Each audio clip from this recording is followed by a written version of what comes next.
Number one, ito yung alam natin, paggawa ng thesis, paggawa ng term paper. Gather raw materials. Research. Ang difference lang dito, I found out that, for example, we are writing a thesis on St. Thomas. What I found out is most of our materials will just focus on St. Thomas. So that's specific. But what's new here is it's not only specific, but general. So, specific is about the life of the saint that you will write, but general, don't lose sight of general, because general deals about life and events. So in other words, this is your current job. But once that is done, that is done. Whereas the general is a lifelong thing. You have to continue searching, researching for the general. And the reason is because of this.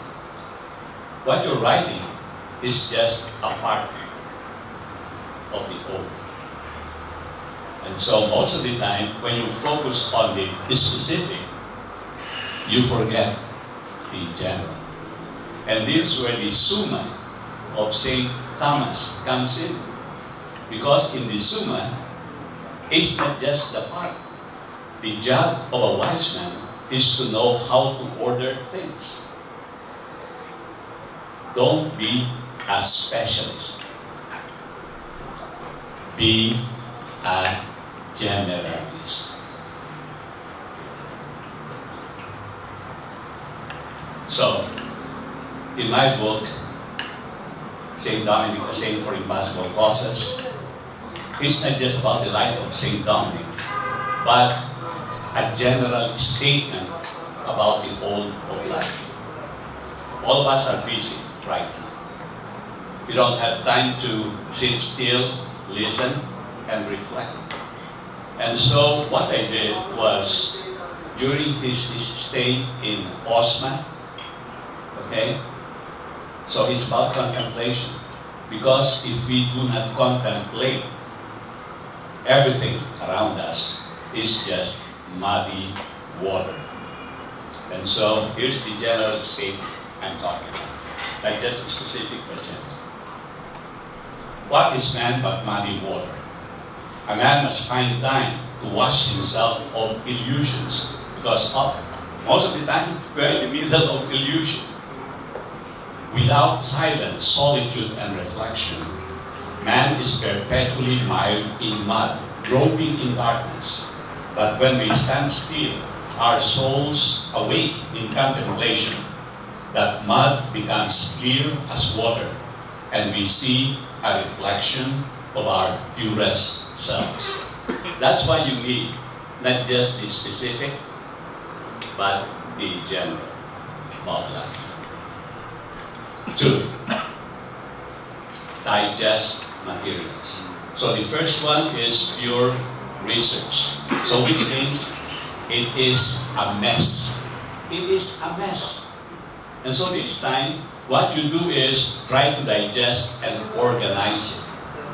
Try to find out the beginning, the middle, the end. You are trying to organize it. You put one piece and see if the other fits here also. So what you do is you order things, you organize things. Now, the third one is, so the first two, that's the job of the conscious mind. It's your conscious mind working, researching. Now, after those two, gather materials and digest and order them, a lot of times, masakit na ang ulo. So, what you do is take a break. That's the third.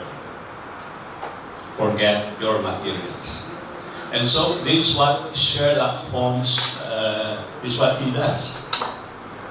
In the middle of a case, Hindi niya ma-solve. All of a sudden, he will go to a cancer. He'll take a break. He'll forget about everything. So that's the third one. Take a break. So the first two is the conscious mind working, but on step 3 is the unconscious mind working. Trying to organize, trying to analyze things. And the fourth one is the eureka moment. Out of nowhere, the idea will appear. And so, this Isaac Newton, the apple falling, and the discovery of the law of gravity. All of a sudden, while you are shaving or driving, that idea will come. That's the fourth one. And the last one, bring ideas to life or light.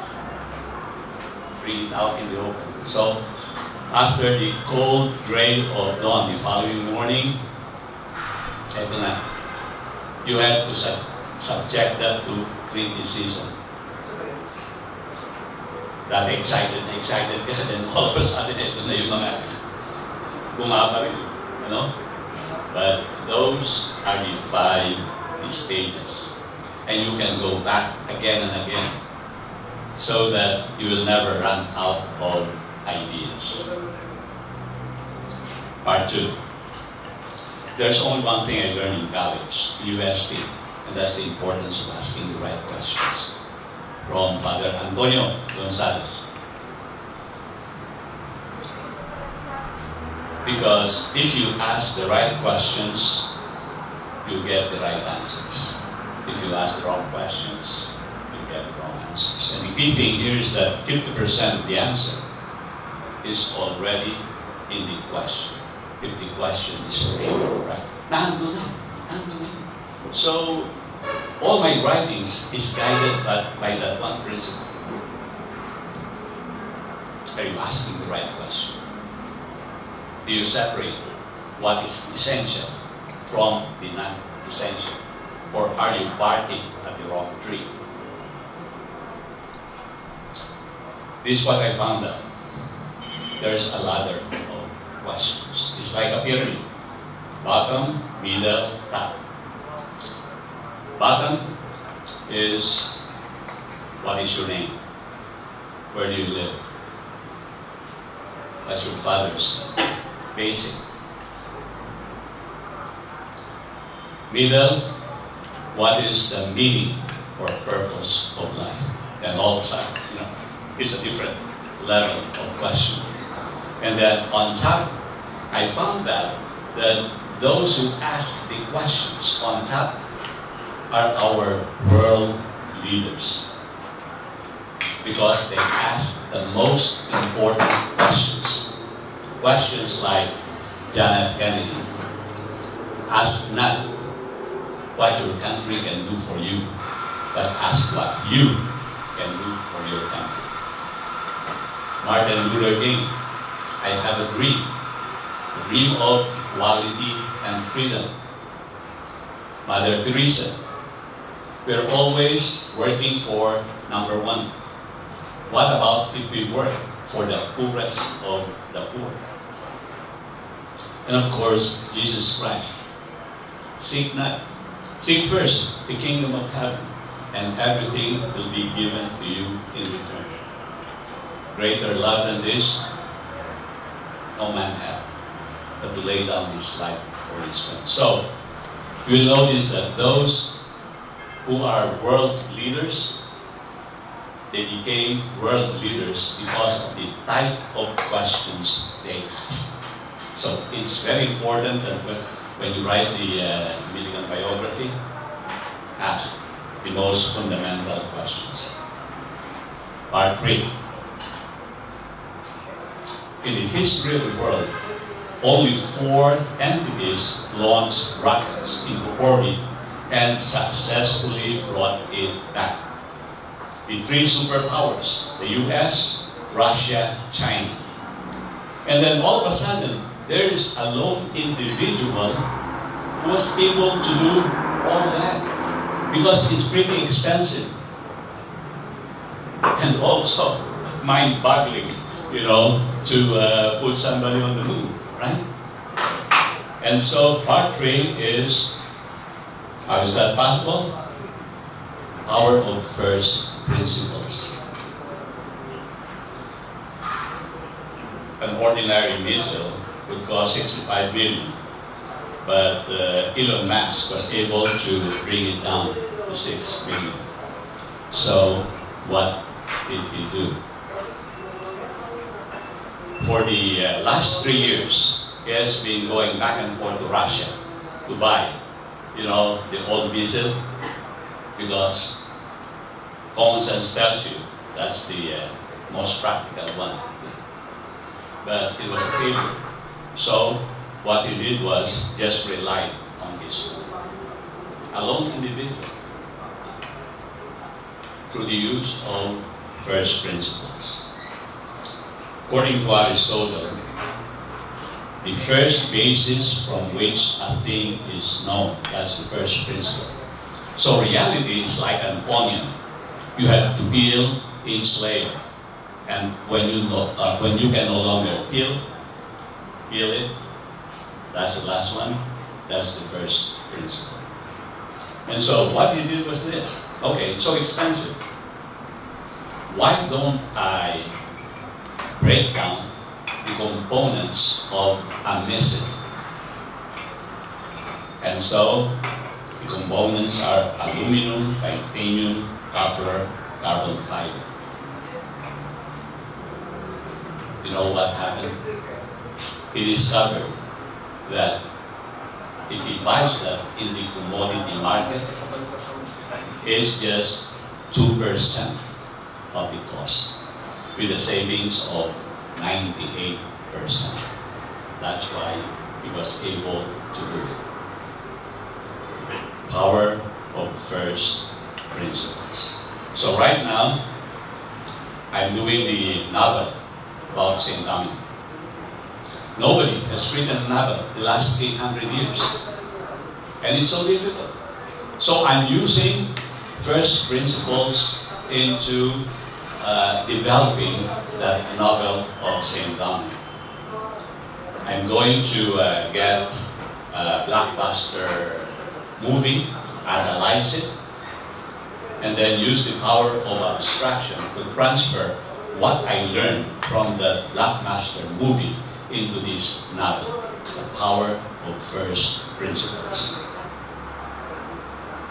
Part 4 on writing by Stephen King, famous for his first blockbuster movie, Carrie. Take Carrie to the prom.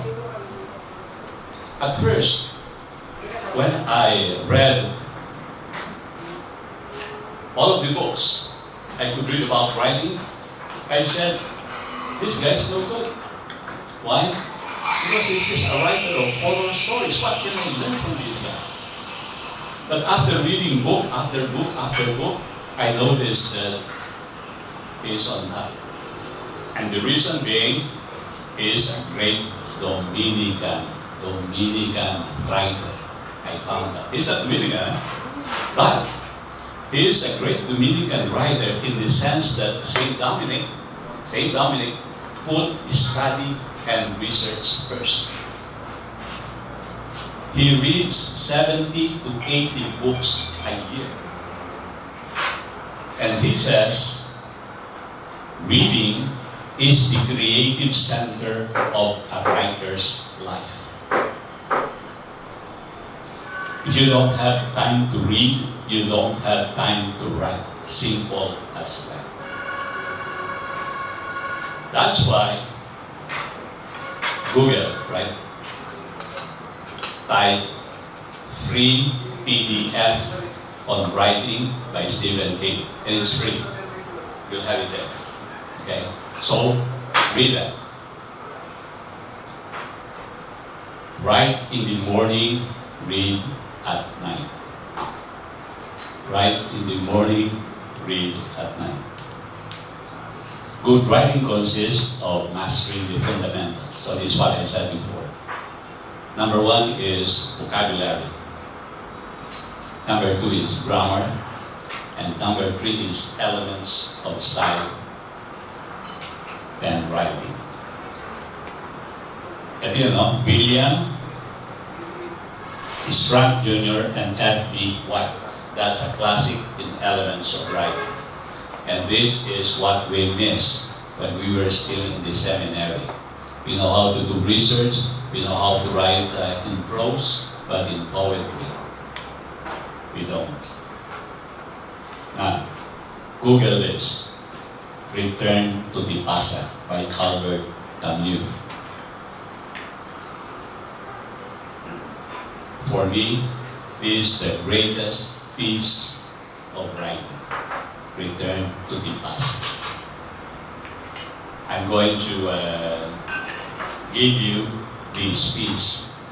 It's the most lyrical piece I've ever seen. And this has affected the way I write. Tell the truth. Very Dominican. Now, we all know that fiction is not factual. It's just the imagination working, right? But take a look at this. I love this. Fiction is the truth inside a lie. Facts are facts, right? Fiction is fiction. Fiction is a lie, but actually is the truth inside a lie. Part 5, Huling Hapunan. So, those 4 parts, I'm now using those 4 to write this Huling Hapunan. It's a real picture. I saw it in my old Baul, 1973. I was just 27 years old. I was still here in Santo Domingo when I received that trophy. I already forgot if there's some money involved. I don't know. Okay? But the key thing is this. Write this down, because this is the most important thing that I learned. You're only as good as your theory of composition. Whether you're a preacher or a writer, whether you are aware of it or not, you're following in your head some basic rules. And this you believe to be the best one. But most of us are not aware of that. Okay. I realized in the end that writing is really about yourself. Writing is really about yourself. The way you feel, the way you think, the way you question and live your life. Your main source is yourself, because that's the only person that you know best. So, Huling Hapunan is about the life of a priest. That's the one I know best. That's the one I can talk about with authority, with conviction. Every word I write resonates because I know the subject matter very well. I live it, I speak it, I breathe it. So, first things first. Which is more powerful? Because words have weight. Words have weight. So, to pull your emotion, which is better? Is it when you cry or when you laugh? Which is more powerful? Is it comedy or tragedy? And the answer lies in the Poetics of Aristotle. Aristotle says it's tragedy. That's why you can see that all love songs are tragic and sad. It's about an unfulfilled dream. It's all about tragedy And so, this is what Aristotle says. The purpose of tragedy is to arouse pity and fear in the audience, leading to a catharsis, a purgation or a cleansing of emotions. And so when I wrote Huling Hapunan, which means Last Supper, that's his last Mass, because he's leaving the order already. So I asked this question again. It's about the question. What is the most fearful, tragic thing that could happen to a priest? It's about comedy. What is the most fearful, tragic thing that could happen to a priest? And so, a priest leaving the priesthood. Because it is a betrayal of trust, of commitment.